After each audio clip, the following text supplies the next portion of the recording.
কাছে, পৃথিবীর কোন সৃষ্টির কাছে যারা পরিমাণ কিচ্ছু পাওয়ার আশা করবেন না।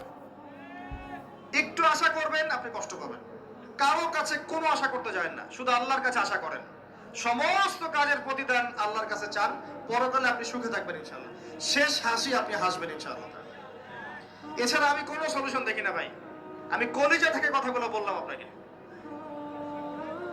আর যে কথা কলিজা থেকে বের হয়, সেই কথা আপনার কলিজার মধ্যে আঘাত করবে ইনশাআল্লাহ।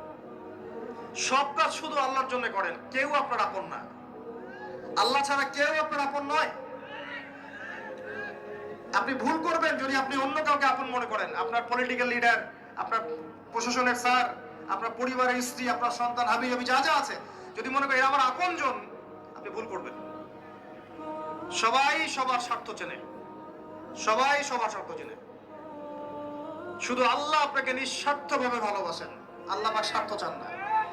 সারাটা জীবন পাপ করে থাকলেও একটা বার দাঁড়িয়ে খালি বলেন আল্লাহ আস্তাগফিরুল্লাহ।